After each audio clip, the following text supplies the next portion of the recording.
大家好，又係我 Big Boy 啊！今日我哋講一個咧，全世界都中意食嘅食材，就係薯仔。咁啊，如果你都中意食薯仔嘅話咧，歡迎喺留言嗰度咧俾個薯仔嘅 emoji 我啊！薯仔咧可以話係一款百變嘅食材啊，煎、焗、煮、炸，樣樣都得啊！今集咧我哋會同大家咧分享5種我自己最常做嘅薯仔煮法啦，分別咧就係烤、焗、煎、烚同埋薯蓉啊。至於炸薯條，我會揾另一集再同大家分享嘅，因為炸薯條咧係包含更加多嘅技巧，並唔係就咁開個油鑊懟嗰啲薯條落去就咁炸咁簡單嘅。所以咧，我會想用另一集咧專門去講呢個嘅炸薯條做法啦。咁啊，當然啦，薯仔可以有過百種嘅煮法嘅。如果你都有超級美味嘅薯仔做法想同大家分享嘅話咧，歡迎喺留言嗰度話俾大家知啊！唔同品種嘅薯仔咧有唔同嘅質地同用途嘅。咁我哋平時最常見嘅薯仔咧，主要分為3大類嘅，包括咧高澱粉薯仔 （starchy potatoes）、中澱粉薯仔 （all-purpose potatoes） 同埋低澱粉薯仔 （waxy potatoes） 啊。咁呢個高澱粉嘅薯仔咧，最常見嘅品種咧，例如有 Russet 啦、King Edward 啦、Sebago 啊，即係一啲 brush potatoes 啊。咁啊，特點咧就係咧，佢哋咧嘅水分含量比較少嘅，澱粉含量咧又比較高嘅。咁啊，內部嘅質地咧鬆散得嚟咧又比較乾身喎。煮熟之後咧，佢哋好容易散開嘅。咁啊，呢類薯仔嘅吸水同埋吸味能力咧係超強嘅。煮完之後咧，佢入邊咧會變得非常之鬆軟啦，口感咧亦都變得非常之輕盈同埋綿滑嘅。咁喺用途方面咧，因為佢嘅鬆化口感同埋吸味能力高啦，所以高澱粉薯仔咧最適合用嚟做呢個炸薯條啊、薯蓉啊或者焗薯啊咁樣。咁不過咧，呢類薯仔咧就唔建議用喺薯仔沙律啊又或者湯度嘅，因為煮完咧佢好容易散開晒啊，維持唔到個形狀啊。咁啊，非常之影響口感同埋個外觀嘅。至於中澱粉薯仔 all-purpose potatoes 咧，最常見嘅品種咧有呢個嘅 Yukon Gold 啦，又或者 Desiree。咁呢啲薯仔嘅特點咧就係佢個澱粉同埋水分嘅含量咧係適中嘅。煮熟之後咧，個質地咧係比較軟滑，但係又唔會太鬆散嘅。形狀咧可以保持得比較好，佢哋嘅口感咧介乎於咧係爽口同埋鬆軟之間咁啊。內部咧亦都係比較濕潤嘅，咁啊可以話係咧一款幾萬用嘅薯仔嚟嘅。咁喺用途方面咧，佢哋幾乎適合咧所有煮法嘅，例如薯仔沙律啊、烤薯啊、煎薯啊、煮湯啊，甚至用嚟蒸都得添。咁啊，有啲品種咧係非常之適合用嚟整薯蓉嘅，例如呢個 Cream Royal 啊咁啊，佢焗完出嚟咧係會有一種牛油嘅口感嘅，所以咧好適合用嚟整薯蓉嘅。到咗低澱粉薯仔啦，咁佢哋咧係屬於水分含量比較高啦、澱粉含量比較少嘅一款薯仔嚟嘅。咁啊，煮熟咗之後咧，個形狀咧可以保持得非常之好，唔容易散開嘅。咁佢又帶有啲爽脆嘅口感。咁呢類薯仔嘅表面咧，佢係略為光滑嘅。切開之後咧，個內部咧好似有少少蠟質咁，所以咧我哋就叫佢做 waxy 啦。咁呢類低澱粉薯仔咧，最適合咧就用喺一啲需要保持形狀嘅煮法啦，例如咧薯仔沙律啊、煎薯啊，又或者咧煮湯咁樣。好啦，第一款我哋要製作嘅咧就係呢個經典嘅薯仔沙律啦，簡單得嚟又百搭啊。咁呢款菜式咧，我就會用低澱粉嘅薯仔，例如咧新薯。因為咧佢煮熟之後咧可以好好咁保持到形狀啊，而且咧又會有唔錯嘅口感。做法方面咧，我哋烚咗雞蛋先。咁烚蛋嘅詳細做法，大家可以參考翻之前嘅影片嘅。我哋將雞蛋凍水放入鍋入邊，水滾之後咧烚多佢3分鐘，之後咧放凍水浸佢一陣，然後就剝殼，再切塊。咁靚嘅蛋，連喪 B 都忍唔住啊！咁我整薯仔沙律咧就中意嗰個蛋黃咧係比較流心嘅，咁樣一陣撈埋一齊嘅時候咧就會有好香嘅蛋味噶啦。今次咧我會將薯仔連皮食嘅，所以薯仔洗淨之後咧，我哋將佢切成均勻嘅塊狀，再用翻同一鍋水。今次咧我加少少鹽，咁放入滾水度，咁啊烚佢10至12分鐘，咁咧直至到啲薯仔軟身。薯仔煮完之後，我哋可以檢查一下啦。咁我哋就係將把刀咧插入去薯仔度。如果完全冇阻力嘅話咧，就即係話個薯仔已經 OK 噶啦，咁咧就可以撈起，瀝乾啲水去，再攤凍一陣。跟住咧，我哋將煙肉煎香，然後切條。咁喺一個大碗入邊，我哋將薯仔、雞蛋、煙肉、蛋黃醬、芥末、番西、鹽同埋黑椒都撈勻佢。咁就完成㗎啦。咁你可以選擇即刻食啊，又或者如果想凍食嘅話咧，可以放入雪櫃雪凍佢。咁呢種食法除咗夏天啱晒之外咧，雪過之後因為嗰啲醬汁會慢慢滲入個薯仔度，所以味道咧特別濃郁㗎。薯仔沙律上邊都有個冇醬版嘅薯仔沙律，等咗好耐啦，係咪啊？呢個蛋蛋 ，OK 食啦，我都試下先，薯仔同蛋一齊食。薯仔口感非常軟腍啦，但係咧你吉落去咧，佢又唔會散嘅，所以整出嚟呢個薯仔沙律個樣咧，睇落去係可以保持到成個原狀啦，而且亦都十分之美味，好香蛋味，加埋煙肉嘅香氣咧，非常之正。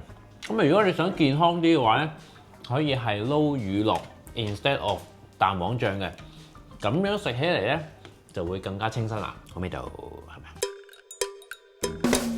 跟住就係煎薯仔啊，簡單又吸引嘅做法啦，特別適合咧用一啲細少少嘅薯仔啊。今次咧我都係會用新薯嘅，煎完之後咧嗰個外皮咧可以香脆啦，裏邊咧又能夠保持濕潤喎。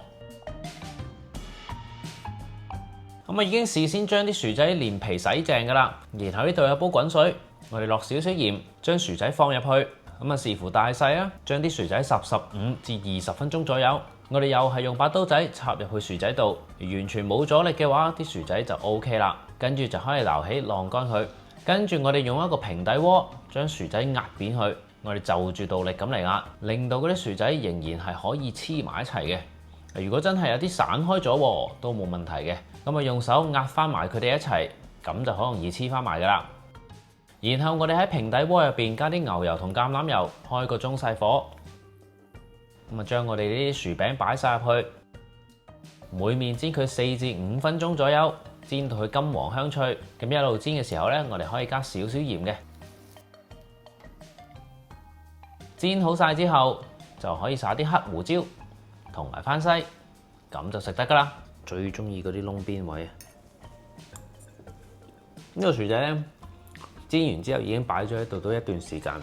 但係咧，佢嗰個外皮同埋嗰個邊位咧，都仲係有微微嘅香脆，非常好味。同埋尤其是咧，食到一啲有皮嘅位咧，嗰口感咧係零舍正。咁壓扁呢個薯仔嚟到煎有咩好處咧？就係咧，佢可以增加薯仔同鍋面嗰個接觸啊，令到咧呢個薯餅咧係有更加大範圍咧嘅面積係可以煎得香脆。呢一個煎法嘅薯仔咧，我自己非常之中意。跟住就係烤薯啦，一款簡單又美味嘅配菜啊！無論係牛扒啊、烤雞啊、煎魚等等咧，都非常之適合嘅。我今次咧就會用呢個嘅 brush potato 啦，因為咧佢烤完之後外脆內軟，味道十分之濃郁㗎。做法方面咧，我哋首先將薯仔去皮啊，切成咧好似乒乓波咁嘅大細嘅 size 啊。然後咧，我呢度已經預先煮滾咗一煲水㗎啦，落少少鹽，將個薯仔放入去10分鐘左右，然後倒走啲水去，跟住我再擺翻入去個煲度，吸好個蓋，再搖佢幾下。你會見到咧 shake 完之後咧，嗰個薯仔嘅表面咧好似起咗一層角質咁嘅，咁樣咧就可以令到薯仔嘅澱粉質外露。焗完之後咧，嗰啲薯仔會零舍香脆㗎。之後我哋就要將薯仔擺入冰箱雪佢15分鐘左右。薯仔雪緊嘅期間咧，預熱焗爐去到210度。同時咧，我會喺個焗盤度加少少橄欖油同埋牛油，然後擺入焗爐，將嗰啲牛油煮溶佢。薯仔雪好之後咧，就可以拎翻出嚟，再攞翻個焗盤出嚟，跟住將啲薯仔擺晒入去，再撈勻橄欖油同牛油，然後喺表面撒少少鹽。跟住咧就可以送入焗爐啦。我哋焗佢大概30至40分鐘左右。中途咧就可以反轉一下啲薯仔嘅，令到佢咧焗得更加勻勻啦。一路焗，直至表面金黃香脆為止啊。焗咗30零分鐘之後，呢個薯仔變得非常之靚啦，表面亦都變得非常之香脆啦。焗好之後咧，我哋撒啲百里香同埋黑椒，咁樣就大功告成㗎啦。呢個烤薯嘅食譜咧，係我自己非常之喜歡嘅一個做法嚟嘅，直接用手食啦，當佢薯條咁。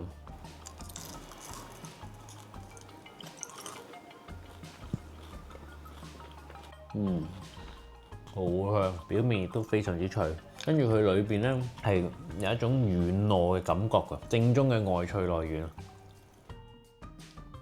哇！呢啲口水，哇！搶㗎！咁啊，點解焗之前咧要事前烚一烚啲薯仔咧？因為一嚟咧咁樣可以縮短喺焗爐入邊焗嘅時間啦，二嚟咧可以確保薯仔入邊咧係熟透，但係咧又唔會話太乾啊。咁咧同埋我哋烚完之後咧 shake 一 shake 嗰個薯仔咧，表面會形成一層粗糙嘅質地啊。咁喺焗嘅時候咧，嗰個薯仔咧就會更容易吸收到牛油啊，咁啊令到佢外皮咧更加香脆。跟住落嚟要製作嘅咧就係焗薯啦。咁啊做法非常之簡單，但係又可以配好多唔同嘅 toppings 㗎，令到佢咧變得非常之百搭啊！好啦，因為今次咧我哋係用呢個 brush potato 啊，所以表面咧係有啲泥嘅。我哋咧要先將佢洗淨啊，然後抹乾，咁咧跟住用支叉咧喺表面咧吉幾個窿仔，咁樣咧就有助散熱同埋防止喺焗嘅中途咧成個薯仔都會爆裂開嚟嘅。然後我哋搽啲橄欖油。咁啊喺表面咧灑少少鹽，再用一個烘焙紙或者錫紙咧包好佢。然後我哋焗爐咧已經預熱到去190度噶啦。咁我哋將個薯仔擺入去啦，咁焗佢45至60分鐘。期間咧我哋將呢個西班牙香腸咧切碎同埋炒香。咁啊薯仔焗好之後咧，我哋就可以拎翻出嚟。要知道薯仔得味咧，我哋又係用把刀仔插入去薯仔嘅中心。冇阻力嘅話，就真係薯仔已經焗好啦。咁切開一半，然後我會將部分嘅薯仔肉拎出嚟，咁啊唔使完全刮到乾淨晒嘅。之後咧，再將呢啲薯仔壓爛佢，加少少鹽，然後磨啲車打芝士入去，同埋咧加部分嘅西班牙香腸入去，再撈勻佢，然後塞翻入去個薯皮入邊。再磨多少少芝士喺面頭，咁樣就可以放翻入焗爐焗到個芝士融化啦。最後喺表面加少少 sour cream，同埋再撒多啲西班牙香腸喺表面，仲有一啲細葱，咁就完成㗎啦。Baked potatoes 呢個非常之經典又簡單嘅做法啊！你好想食啊？呢個唔得啦，呢個。哇！呢個真係好好味，西班牙香腸好香 ，sour cream 酸酸地，非常之開胃，連埋嗰個薯仔一齊食咧，有種鹹鹹香香咁嘅味道，好出色呢個。同埋嗰個薯仔咧個口感係非常之鬆軟啊，非常之好味。咁啊，除咗 sour cream 同芝士呢個組合咧，大家仲可以落唔同嘅 topping 喺上邊啦。例如你可以加火腿啊、煙三文魚啊，甚至乎打隻蛋上去啊，又或者其他你自己中意嘅 toppings 都得添。薯蓉我諗好多人都整過㗎啦，今次咧我會同大家整一款真正誘惑嘅餐廳級薯蓉啊！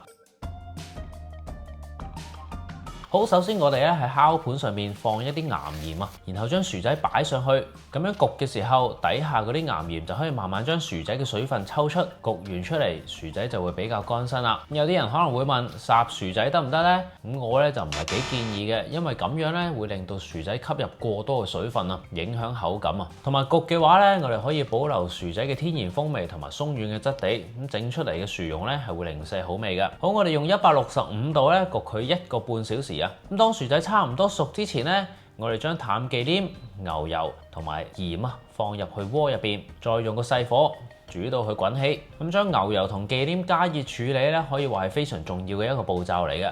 尤其是如果係喺餐廳度做嘅話咧，好多時整完嗰啲薯蓉咧，我哋唔會即刻就拎嚟用嘅，而係咧會擺入雪櫃先，去到 surface 嘅時候咧，先至會拎出嚟加熱嘅。咁如果啲牛油同忌廉冇預先加熱過嘅話咧，當嗰啲薯蓉重新加熱嘅時候，就會出現油脂分離嘅現象啦，俗稱係 split 啊。咁但係如果牛油同忌廉有預先加熱嘅話咧，就可以避免到呢個 split 嘅現象啦。咁當牛油混合物慢慢加熱緊嘅時候，我哋就可以將薯仔剝皮。咁啲薯仔啱啱焗完出嚟咧，非常之熱嘅。如果隻手抵唔住咁熱嘅話咧，記得用塊布墊住啊。然後我哋將佢壓成泥。咁呢個動作咧，盡量要快嘅，以保持呢個薯仔嘅溫度啊。咁壓咗做泥之後咧，就可以分2-3次倒入呢個牛油混合物啦，然後充分攪勻佢。最後我哋要將薯蓉過篩，咁樣就可以令到薯蓉更加綿密幼滑啦。咁過完篩之後，你就可以儲存起嚟。你中意嘅話，可以即刻食又得，又或者可以擺入雪櫃先，之後拎翻出嚟加熱再食又得。非常之幼滑啊，好和味，入口即溶嘅感覺，有一陣好香嘅奶味啊、牛油味啊，同埋再有少少鹽嘅味道去 balance 佢咧，令到成個薯仔嘅味道咧非常之出啊！配塊扒啊、烤雞啊等等咧，冇得彈。好啦，今日嘅薯仔攻略咧就到此為止啦。如果你都中意呢條片嘅話，記得 like、comment 同埋 share 出去，咁啊等多啲人可以一齊煮好西啊！仲要就係 subscribe Big Boy Recipe 呢個 channel， 撳著埋側邊嘅鐘仔，一有新片即刻通知你啊！咁我哋下次再見啦，拜拜。